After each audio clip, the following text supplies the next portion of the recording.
Hey guys, welcome to another episode of Foresight TV. I have got David Williams with me. I met him at Senior Living 100. He is doing some amazing things in the UK, things that we should all learn for. You are going to love this conversation. You're going to want to share this conversation. But before we get into it, this.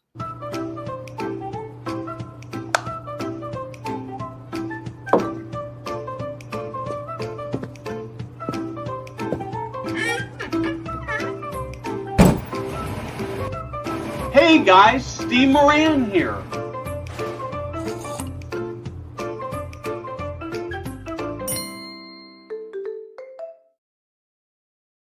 Okay, so David, before we get into sort of my normal flow, I just got to start with this.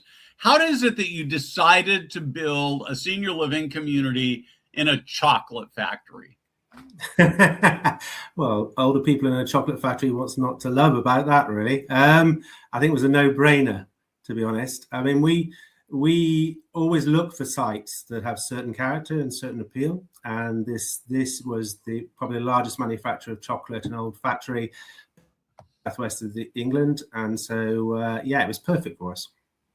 Yeah, I mean, and I'm thinking, I'm old enough that I could live in senior living now, right? And I'm thinking if somebody came to me and said, you want to go live out your retirement years in a chocolate factory, I would want to live there just because when people would say, well, where do you live? I say, oh, I live in a chocolate factory. I mean, what could be better than that? Yeah, I mean, the only drawback is that we don't produce any chocolate anymore. So it's just the concept of living in a chocolate factory. Yeah, I know. I mean, I was sure that's true. Okay, so let's talk a little bit about St. Monica's Trust and who that is and your organization and what you do and who David is. Okay, so I'm the CEO of St. Monica Trust. St. Monica Trust is an organization that's been around for about 100 years. In fact, we celebrated our centenary last year. We provide your version, I think, is open life plan villages. I think you call them in the US. We provide life plan villages within the southwest of the UK, and the southwest is, I always liken it to the California without the weather, but at the moment we're going through a bit of a heat wave. So I think we'll experience the California weather too, as well as being the California of the UK. No. So we have 5 life plan villages, and the Chocolate Quarter is our last development, which we opened in sort of 2017. And so tell me about what makes actually tell me a little bit about you. How did you get in this business? Well, my background is I'm a psychologist by profession, and I think as the interview goes on, you'll see that coming through. So I started off as a forensic psychologist and then worked in mental health, and from mental health then moved into working with dementia and then into older people's accommodation. So that's been my routine. So I've had operational director roles, and I've been with St. Monica Trust for the last sort of 12 years. So talk to me a little bit about how your communities are different this particular community is different besides being in a chocolate factory. Okay. So when we started to think about the Chocolate Quarter, we hadn't developed anything for a considerable period of time. So that was actually quite an advantage. So we thought we'd take a breath and we would start to think about and start to talk to older people and to the wider community about what they wanted to see within a development. So we didn't promise anything, but we spent quite a lot of time in a, if you like, a discovery phase. And what we discovered from older people, our potential customers, was that by and large, they didn't really want to live in single generational environments. What they wanted was they turned them as almost like older people's ghettos, is how they described them within the focus groups. What they wanted was a replication of the communities in which they already lived. Mm-hmm. And within those communities, what was normal to them was mixing across generations in different environments, but also having their private space where they could retreat to, which we call progressive privacy. And that was a really strong message. And when we talked to the community and we talked to families living around the Chocolate Quarter, they said we don't want to be separated from this site that's going to be built within our housing development. We want to be integrated within that. We want to feel part of it. We don't want an older person's ghetto within our environment. So on the basis of that, we started to design the concept. And it was the first. It's become when we opened it in 2017. It's the first open life plan village in Europe. So I think probably in the world. So when I talk about an open life plan village, what I'm talking about is all the communal facilities are designed to meet all generations' needs within that environment. So the cafe is not designed specifically for older people. So within the cafe environment, you have high wooden stools and high desks where you've got people in business working on their computers, as well as mothers and babies within those cafes, as well as residents involved in that. So it's a normal cafe environment. It's not designed by anyone that's designed cafes for retirement villages or lifebound villages. It's designed by someone that knows how to design cafes. So that's how it's designed to, and we have swimming pool areas, we have cinemas, and everything is designed with the concept of encouraging intergenerational contact. And that's really important. So I'll give you an example of the scale of that. So last year, we had 300,000 visits from the community into the Life Plan Village. How many? 300,000 visits. That's like 25,000 a month. Exactly, wow. Exactly. So as well as having all of these facilities, we also rehouse the GP practice for Keynsham. So that's part of the development, general practitioner practice. But again, that's open to the whole community. So that serves around 60% of the Keynsham community.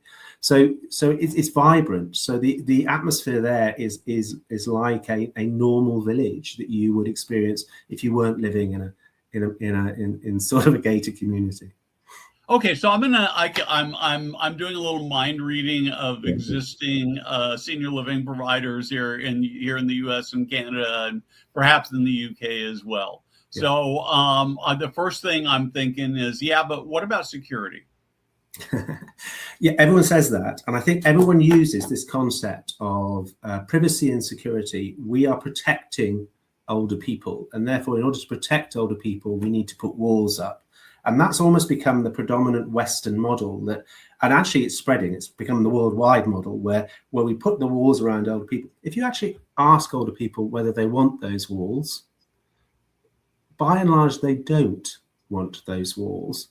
And as long as they've got there's a notion of protection. So we did a survey with Chocolate Quarter against one of our more traditional gated communities. We're now changing all our gated communities into open communities. But when we did the survey, people felt safer in a more normal environment than they did within the gated community.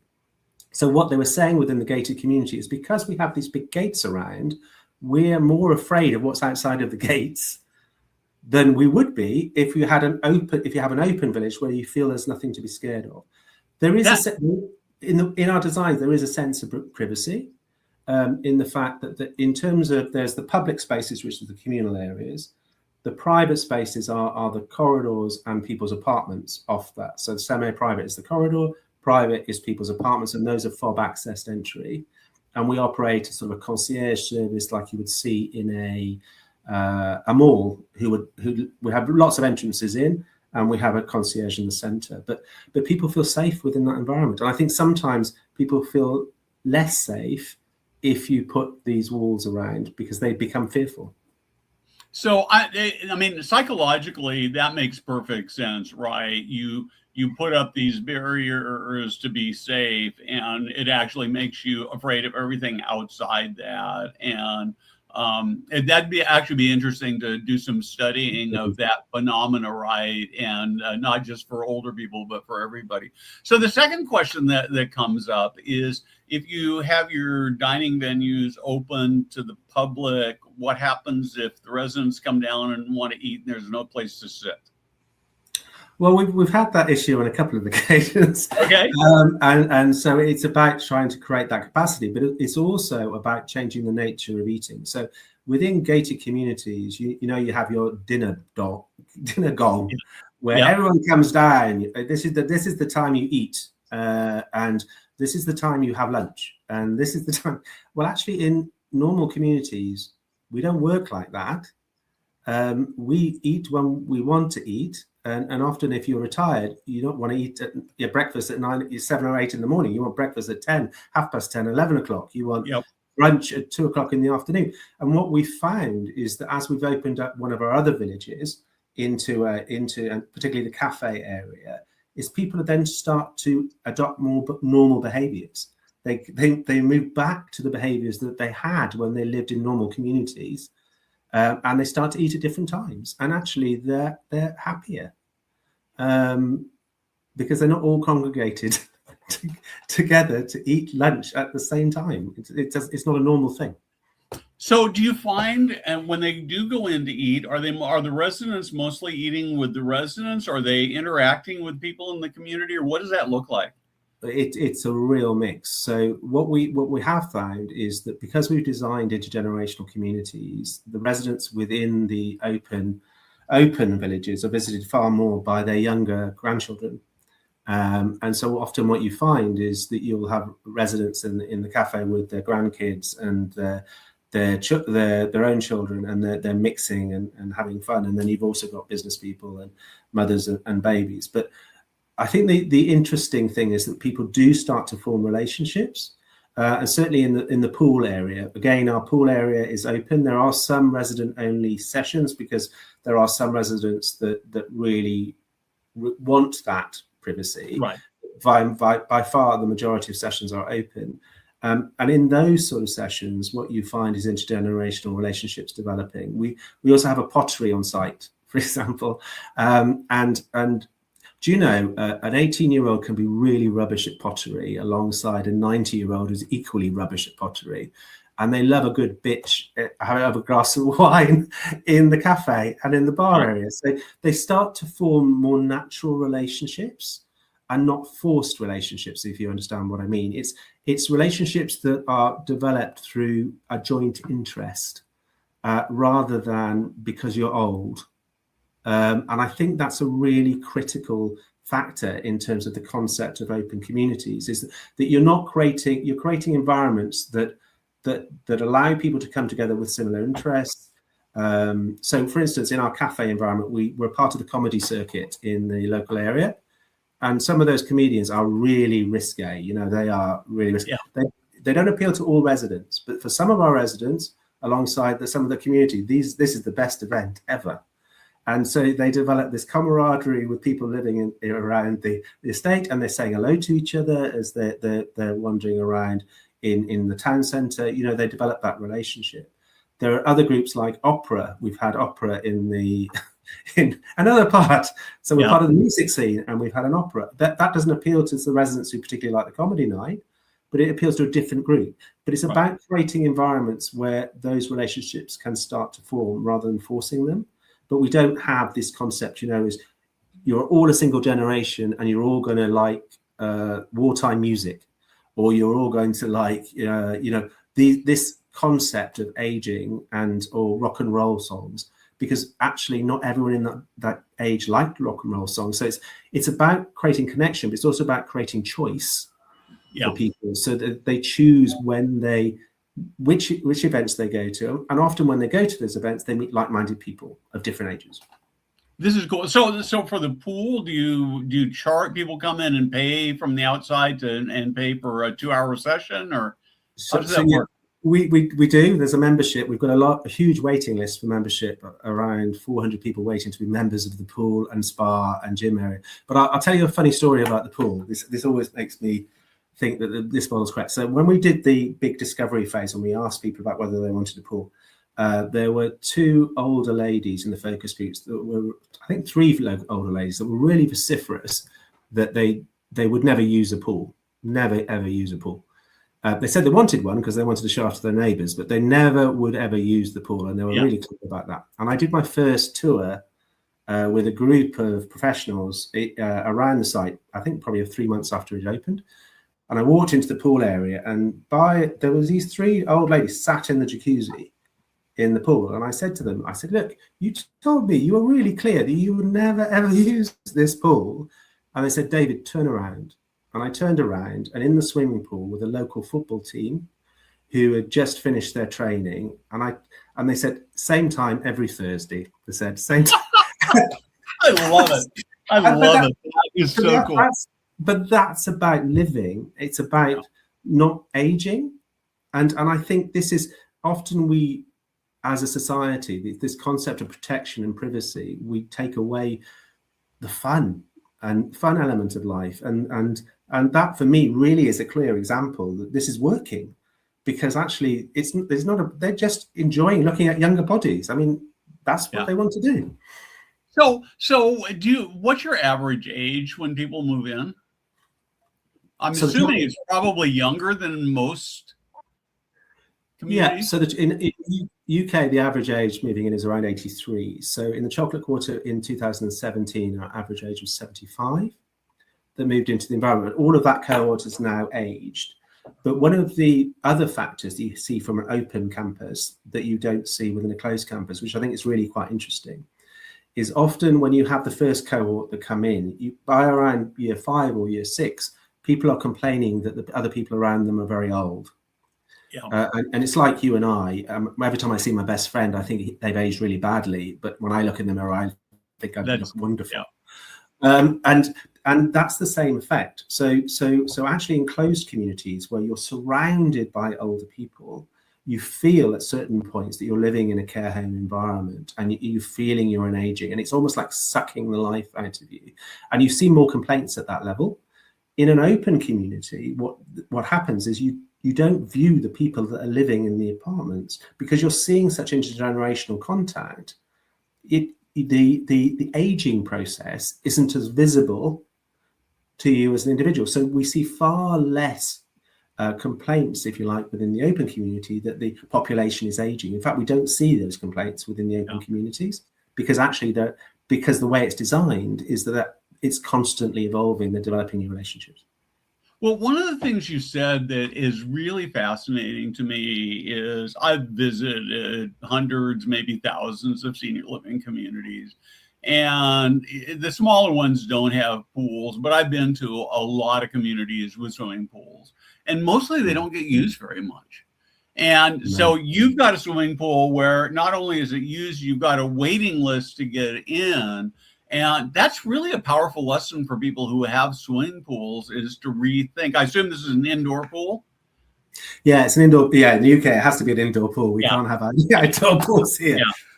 But I mean, we're now designing that. We design that into our facilities, but actually, it makes so much more common sense for a provider to be looking at a target market that's wider than just the resident population that's living within the environment.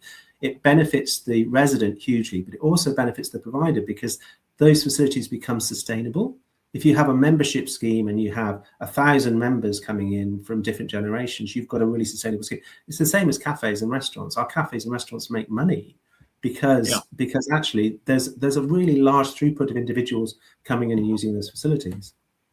Yeah, and of course the other thing I'm thinking. So my daughter and her husband's at nursing school right now, live with us, and they have a 21-month-old and a brand new baby. But the 21-month-old is doing swimming lessons right now. And so today's actually the last day, but I've been going to swimming lessons with him every day. About half the time I get to go in the water with him, and to do things like that in the context of a senior living community. I mean, I'm a very fortunate grandfather, right? Because most grandfathers don't get to go do swimming lessons with their grandkids. So I love this so much. But you feel very special when you have that experience. And there's no reason, and we do that. We have those sort of classes within our environments, and that should be encouraged. I mean, that's part of normal living. That's part of normal living, and I think that's what we've lost when we segregate. And I'm really quite passionate about this, because I think at the last quarter of someone's life, the model that we've put into place actually reduces the number of contacts people have with people. I mean, then we say loneliness is an epidemic. Well, actually, we're helping create loneliness by closing in their communities. I mean, we should be expanding it.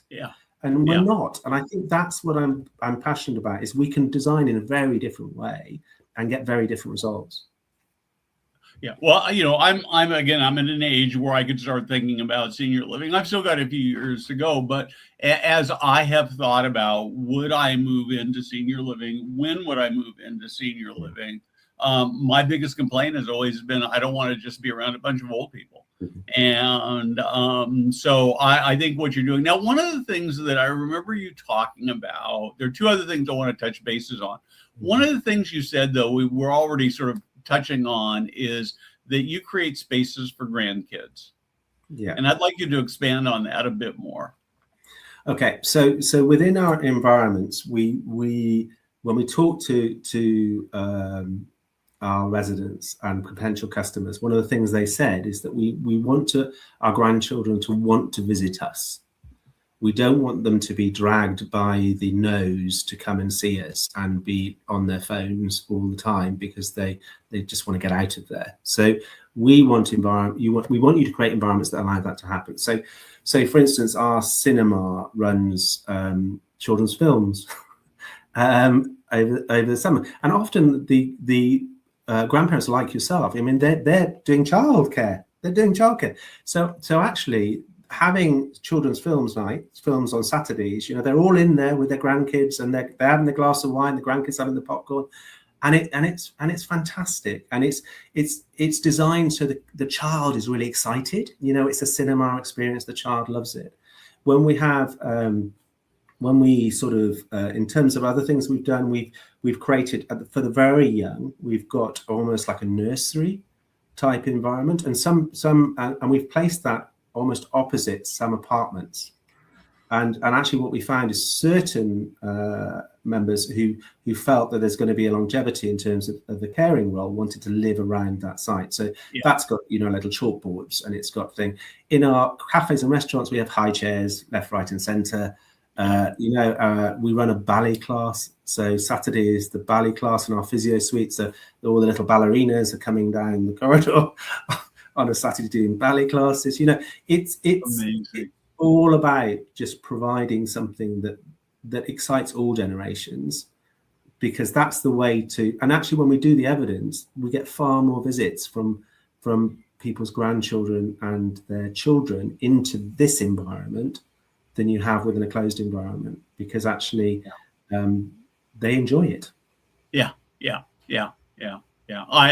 My stepfather is in a very small residential, just 6 resident home, and I go visit him several times a week, and maybe once every couple of weeks I'll take my grandson, the 21-month-old, but it's really hard for him, right? Because it's not designed for him, and there are lots of things that he can break, and he can run up and down the halls, and that works okay. But he's a typical 21-month-old kid, so the idea of having an environment like that is really remarkable. And I guess the thing that's sort of blowing my mind here, though, David, is why hasn't anybody done this before? Because it seems like a no-brainer. It's common sense. But I think the other thing I've got to say, on the site, we've also got 100,000 square foot of office space that we put on the site. So that's business people that then work through. But why people haven't done it before is I think everyone thinks, this is not a criticism, and I'm probably, I think a lot of people think that they're the experts. And when you start to think you're an expert, what tends to happen is you come with a predefined plan of how things should look. And usually that conforms with sector norms. And then once you've done one sector norm, you then repeat that sector norm wherever you happen to be building. I think it takes a lot more time to really sit down and discover not just what your customer base wants, but actually what the community wants that sits around it. And that means you need to invest more upfront. And I think that's where people worry. And what they tend to do is they talk about engagement, but really what they're doing is engaging with a pre-designed plan, and they're asking people, well, this is my plan, what do you feel about it, rather than actually really listening to what would work within that environment. And the open plan environment isn't a one size fits all. So one of the things I don't want people to go away with thinking, actually, well, we'll just look at the chocolate quarter and we'll just replicate it, because that won't work. You have to understand most residents that come to you come from a 3-mile radius or 5-mile radius. Understand what their requirements are, but also understand what the community's requirements are and design on that basis, and then it will be a success. But that takes time, and I think that's where we're missing in terms of the process, is spending enough time in the discovery phase.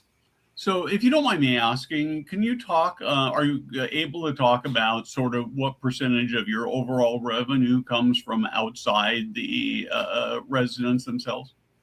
Oh, right. Okay. All right. I need to give you an exact figure, really. I'm trying to think what that is. So if you were to look, so our office space delivers about 1.7 million into the site, because so that's the rental we get on the office space.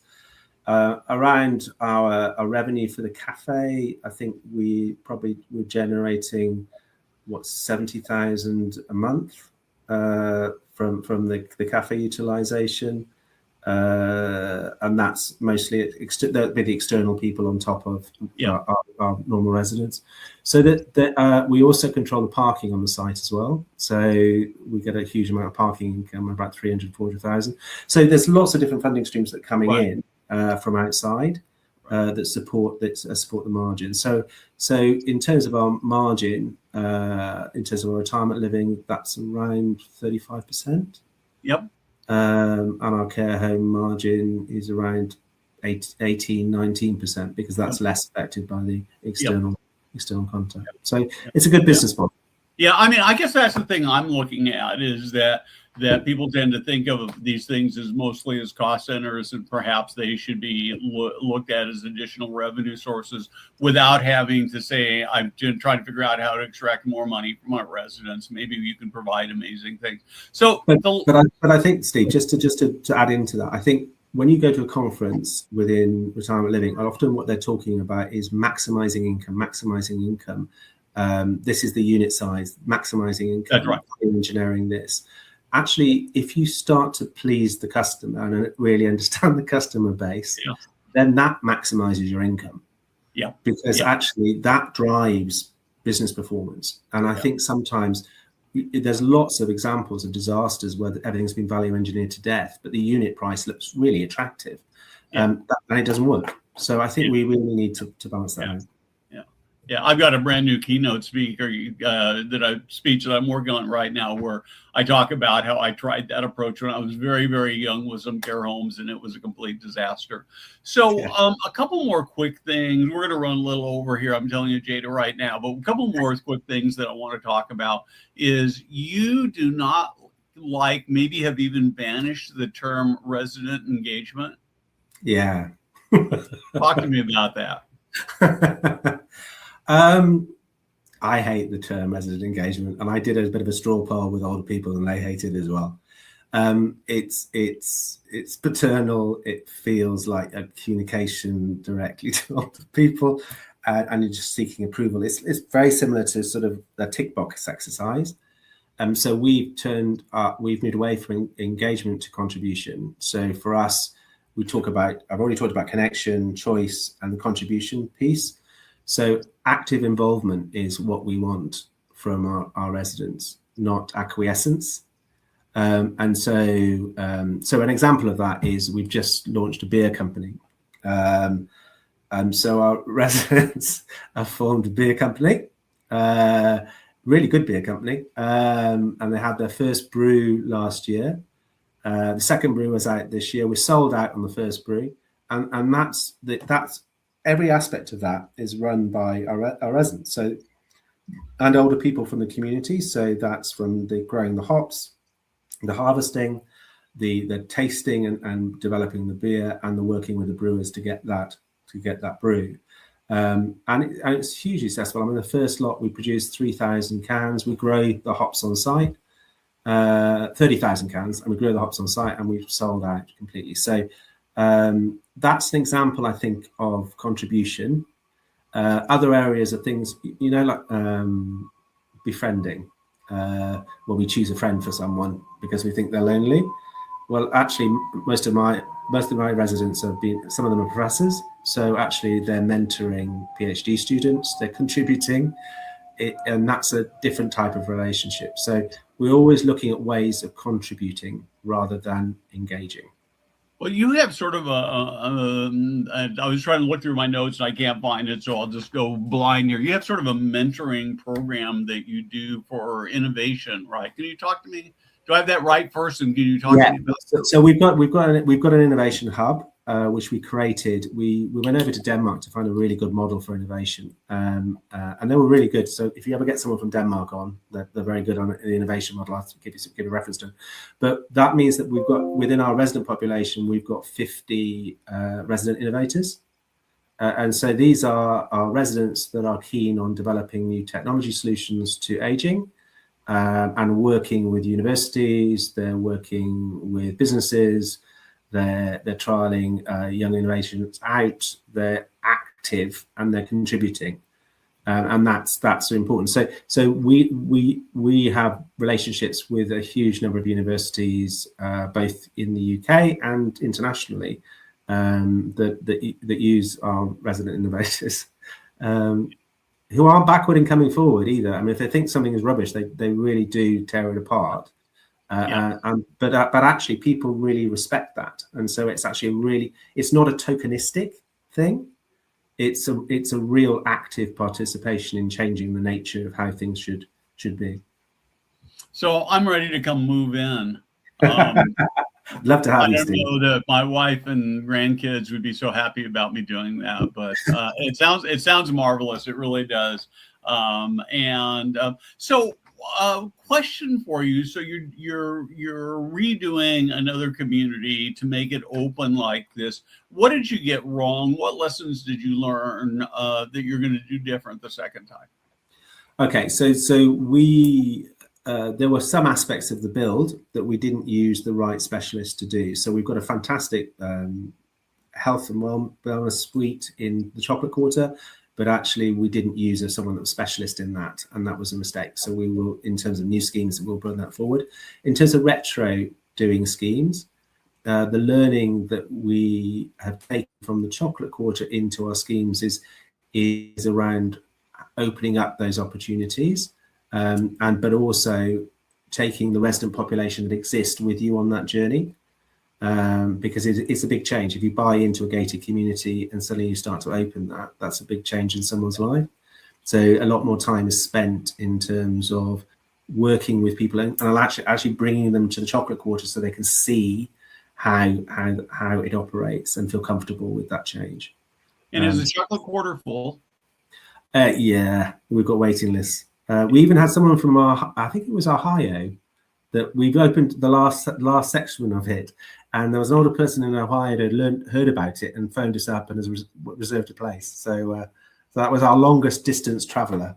That's great. I did an interview a few weeks ago with a woman who's the CEO of a place called Willow Valley in Pennsylvania.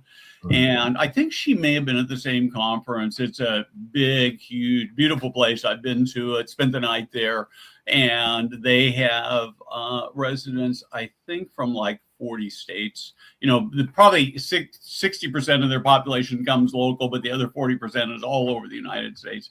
I think she told me 46 out of 50 or 48 out of 50 states. So you could be there internationally, though. But I think I've only got one, but maybe I need to talk to her, so that would be good. Yeah, that's right. So David, thank you very much. This has been one of my favorite conversations I've had in weeks. I like them all, but some are just make me smile, and this was great fun. So thank you for joining us. If people wanted to learn more about it, to find you, where can they get in touch with you? Where's the best place to find you? Yeah, I mean, if they look up stmonikatrust.org.uk, there's our website there. They can contact me on my LinkedIn page, which will be David.Williams at St Monica Trust. So please feel free to contact me.